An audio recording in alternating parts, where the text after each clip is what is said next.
Sejam bem-vindos a mais um programa Gestão de Negócios. Temos acompanhado um aumento nos problemas de depressão dos trabalhadores, principalmente. O absenteísmo, a baixa produtividade, que afeta diretamente a competitividade das empresas. Ainda mais nesse ambiente acirrado de competição e um ambiente que as frustrações externas também acabam vindo para dentro das empresas. Então hoje estamos tendo a oportunidade de receber nos nossos estúdios a professora e psicóloga Orlete Maria Pompeu de Lima, mestre na área de psicologia, para a gente entender um pouquinho melhor o porquê que os trabalhadores estão entrando mais facilmente, vamos usar esse termo, em depressão. Porque a gente vê a crise, o cenário de desemprego, as preocupações, as pessoas, as famílias endividadas e toda essa problemática tem vindo para dentro da empresa. E na empresa, a gente também tem assistido as empresas para sobreviverem têm aumentado e aumentado muito a pressão interna. Então, o superior hierárquico cobrando mais resultados dos subordinados. E essa dinâmica, esse relacionamento tem ocasionado uma série de problemas, inclusive problemas trabalhistas. Para falar sobre esse tema, vamos conversar então com a professora Orlete, que é realmente um privilégio, já tive a oportunidade de trabalhar diretamente com ela e hoje eu trabalho em outra unidade e a professora conduz com maestria os trabalhos no curso de psicologia e nos cursos que tem a disciplina de psicologia. Seja bem-vinda, professora. O que você tem a nos dizer, a nos esclarecer a respeito desse aumento, tanto em problemas mentais, principalmente depressão, que tem acarretado, como se diz, muitas baixas. E baixa, absenteísmo, é queda na produtividade é queda nos resultados da empresa, consequentemente, mais pressão, mais pressão, mais pressão e mais problemas. Ok. Agradeço o convite, professor Claudemir. E o que se entende é que trabalhar em organizações significa trabalhar entre pessoas, com pessoas. E as pessoas têm que trabalhar em conjunto, elas têm que trabalhar unidas. Tanto o empregador quanto os empregados, ou o empresário, né, e os funcionários, eles fazem parte de um mesmo contexto, que seria vamos dizer assim, a área do trabalho em si, né? E a área de produtividade e lucro que se visa. Ambos buscam isso. E ambos precisariam trabalhar em conjunto. O que se vê muito é uma separação muito grande em relação a esse conjunto de pessoas, né, que deveriam estar trabalhando juntos. Nós temos uma realidade hoje de aceleração. Quer dizer, por mais recursos que nós tenhamos, ainda não, essa maquinário, tecnologia, tudo não está dando folga para o ser humano sentar e conversar. Tá? Então, e ainda mais tecnologia ainda nos afastando. Quer dizer, às vezes eu estou do seu lado e mando um WhatsApp para você. Tá? Eu não converso mais com as pessoas. Isso tem gerado muito um sentimento de desamparo, de abandono, tá? Então, é dentro da organização, mas é uma questão cultural também. E como as organizações estão inseridas nesse contexto, o que vai restar, o que está, assim, a consequência é exatamente os problemas mais no campo da psicologia, o campo da psique, né? Quer dizer, ela fica comprometida. As pessoas se sentem mais e mais amedrontadas, mais e mais com temor de um futuro incerto, tá? E não se senta para conversar, não se senta para dar espaço de um cuidado, um espaço de um compartilhar e até cooperar para a solução dos problemas que estão ocorrendo. Tá? Então, assim, aquela ideia do funcionário que chega na empresa e precisa deixar seus problemas lá fora é uma ideia muito já negativa e muito antiga. Não existe mais isso, né? Então, o seu funcionário é o seu melhor cliente. O seu funcionário é o seu melhor aliado no problema. O que se vê é vários programas em grandes empresas, porém pequenas empresas ainda não implementaram o foco no interno, de vender a sua empresa para o funcionário. O funcionário precisa comprar a ideia da empresa, né? Tá? E ele fazendo parte, ele se sente motivado em mantê-la também, né? Mantê-la mais produtiva, mantê-la mais rentável, né? E também não lesar com faltas, com, né, outro tipo de boicote, seja lá o que for, né? Tá? E que causa a baixa produtividade. Descuidos. Tá? Descuidos, não acidentes, né? Acidente de trabalho. Acidente de trabalho, mas sabe?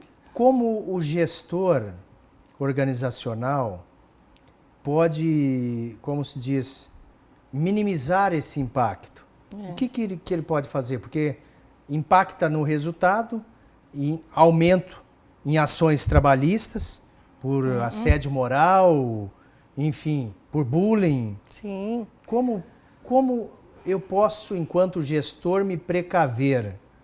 Porque as dificuldades são imensas. Com certeza. Certas conquistas na área social estão ficando para trás. Então, de repente, eu enquanto trabalhador, com uma casa, com um carro na garagem, com TV a cabo, com internet, eu era um vendedor, tenho fixo e comissão, e a empresa não está vendendo mais o que vendia antes, reduziu o meu ganho, e eu estou tendo que fazer cortes lá fora também. Tendo que tirar, muitas vezes, o filho de um colégio particular, não desmerecendo os colégios estaduais, mas eu colocava ele numa escola de inglês, num Kumon, enfim. E aí eu vou cortando e isso vai me sobrecarregando. Como eu, como gestor organizacional, posso melhorar essa questão e evitar todos esses transtornos e o pior de todos, que o meu funcionário adoeça? Bom, em primeiro lugar,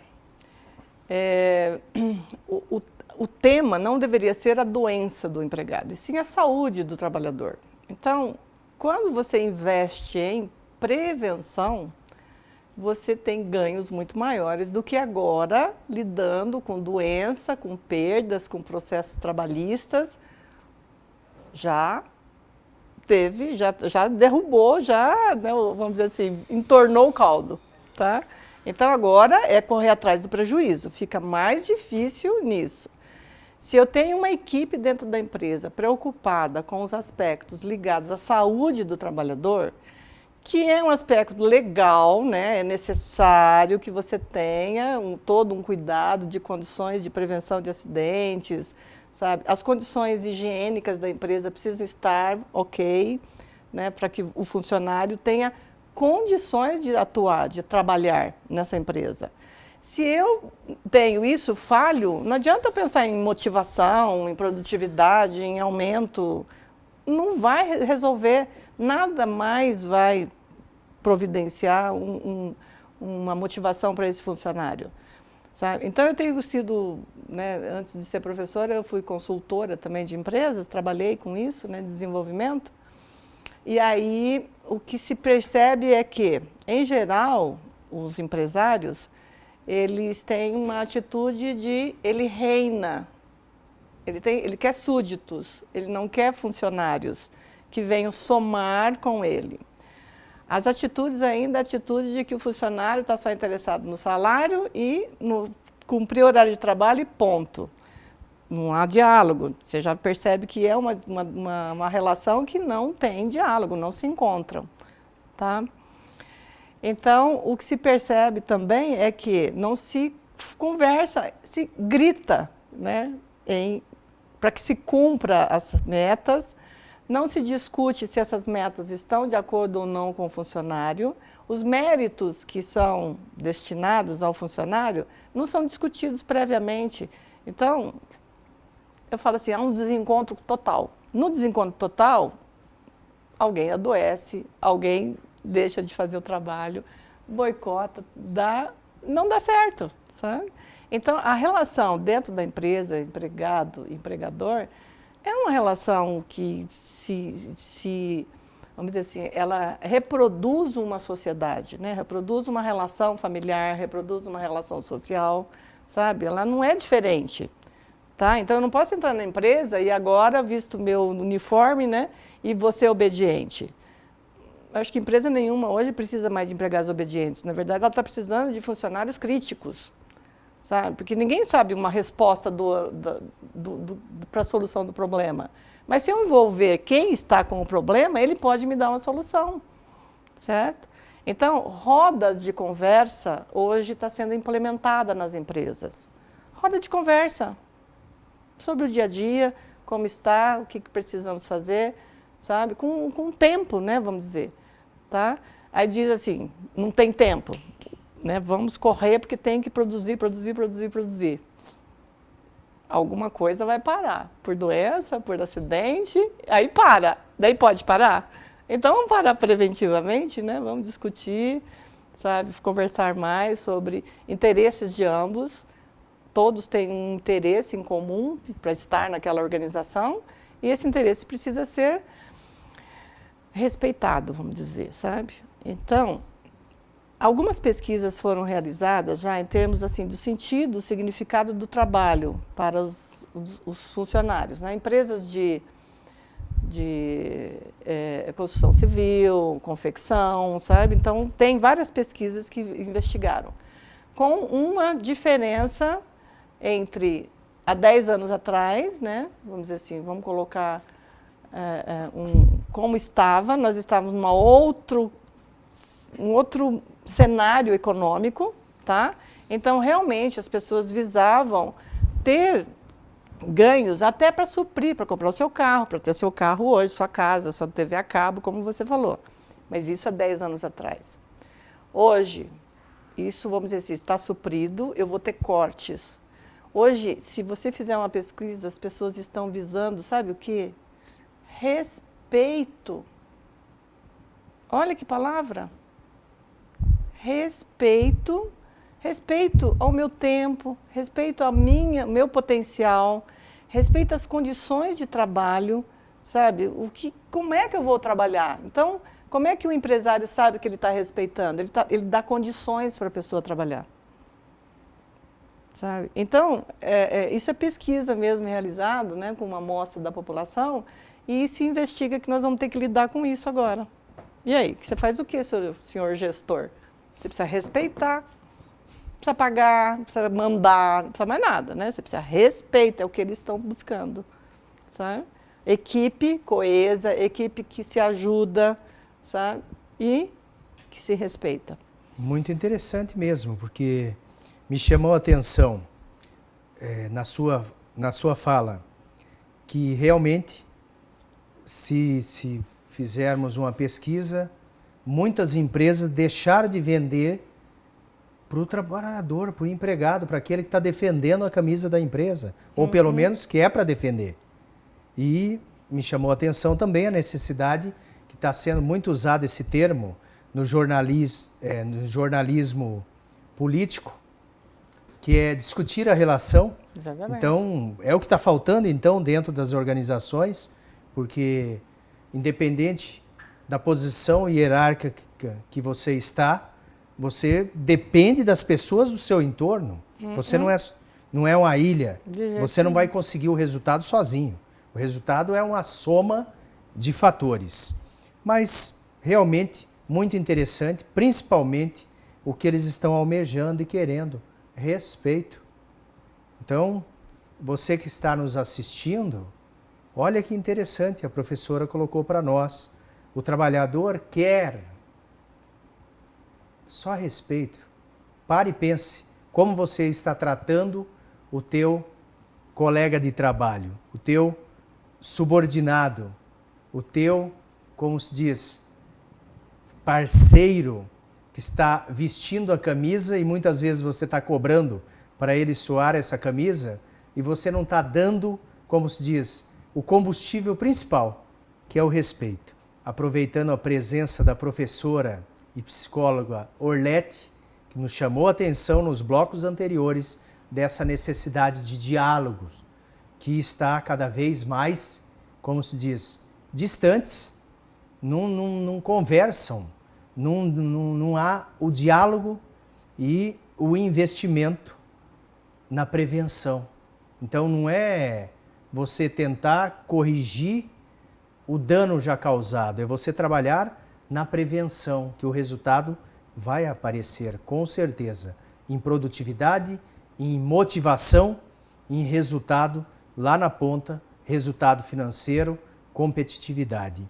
Bem, mas o que a área de psicologia pode auxiliar tanto o trabalhador quanto o empreendedor, o empresário, na melhoria deste relacionamento? E quanto a psicologia pode ajudar? Então, a psicologia tem um ramo, né, específico para atuar nas organizações, que é a psicologia organizacional e do trabalho. O psicólogo, então, tem sido contratado, mas a via de acesso, em geral, é a via do recrutamento e seleção, tá? Porque o psicólogo é que faz avaliações psicológicas, né?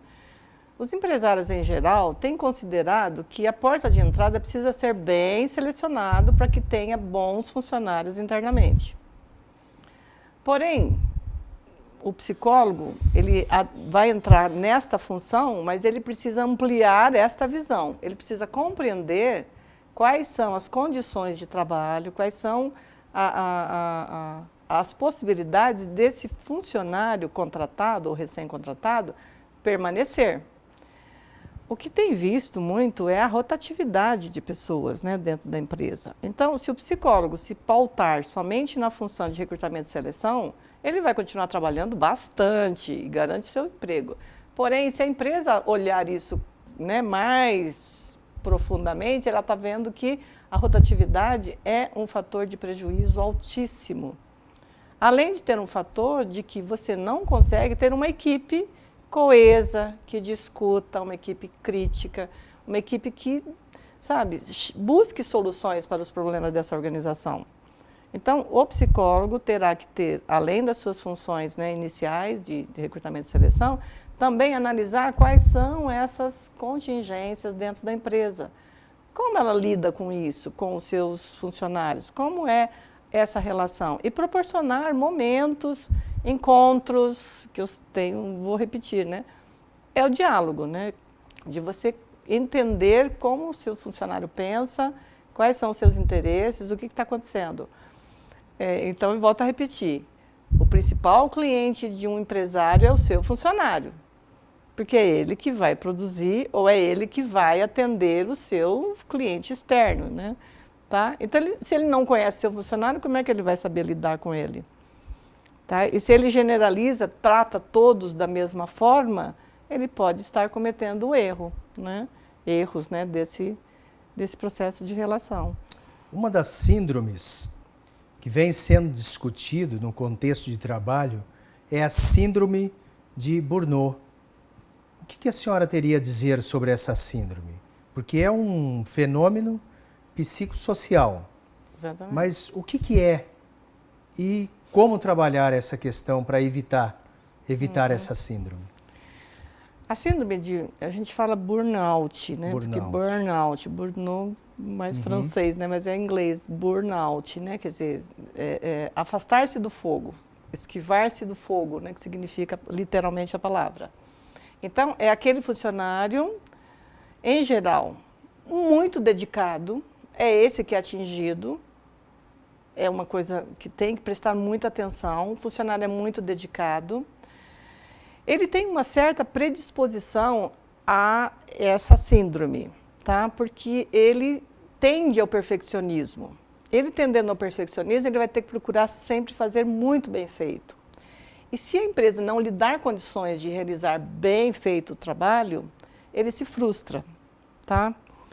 Bom, o excesso de trabalho, excesso de cobrança, más condições de trabalho, chefia muito ditadora, né? Muito, vamos dizer assim, irritado, né? Que só enxerga o errado, tá?